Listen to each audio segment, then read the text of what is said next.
இன்றைக்கி ஒரு யூஸ்ஃபுல்லான வீடியோ தான் பார்க்க போகிறோம். நம்மளுக்கு கைவலி கால் வலின்னு வந்தால் நம்ம என்ன பண்ணுவோம், கடையிலேருந்து ஒரு பெயின் ரிலீஃப் ஜெல் வாங்கி தடவிக்குவோம். அப்படி இல்லைன்னா ஒரு டேப்லெட் வாங்கி போட்டுக்குவோம்.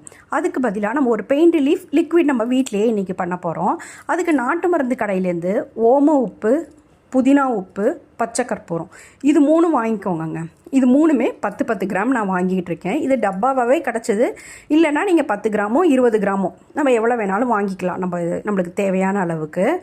அதுக்கு இதை எல்லாத்தையும் சேர்த்து ஒரு பாட்டிலில் போட போகிறோம். இது ஒரு கண்ணாடி பாட்டிலில் தான் யூஸ் பண்ணணும்.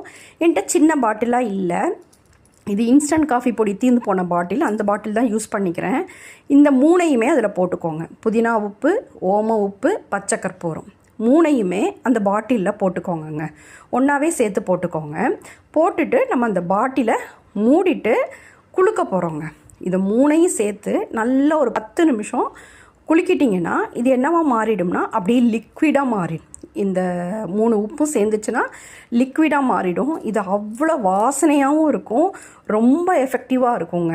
ரொம்ப கம்மியாக தடவினா போதும். நிறையா தடவினீங்கன்னா அந்த இடமே எரிய ஆரம்பிச்சிடும். நீங்கள் அந்த பாட்டிலை குளுக்கும்போதே சில்லுன்னு தெரியும் உங்களுக்கு அந்த பாட்டிலே. அதே மாதிரி குழந்தைங்களுக்கு தடவும் போதும் கம்மியாக தடவுங்க. கால் வலிக்குது அப்படின்னு சொன்னாங்கன்னா கம்மியாக தடவுங்க. ரொம்ப குட்டி குழந்தைங்களுக்குலாம் தடவா வேணாம்.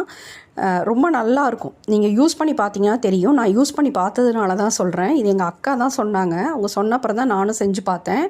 நீங்களும் ட்ரை பண்ணி பாருங்கள். அதே மாதிரி இது உடனே அப்சர்வ் ஆகிடும். அப்படியே இருக்கவே இருக்காது, பிசுபிசுப்பெல்லாம் இருக்காது, உடனே அப்சர்வ் ஆகிடும். நல்ல வாசனைங்க, சூப்பராக இருக்கும். நல்ல இறுக்கமாக மூடி வச்சுருங்க, இல்லைனா அது எவாப்ரேட் ஆகிடும். நீங்களும் ட்ரை பண்ணி பாருங்கள். தேங்க்யூ.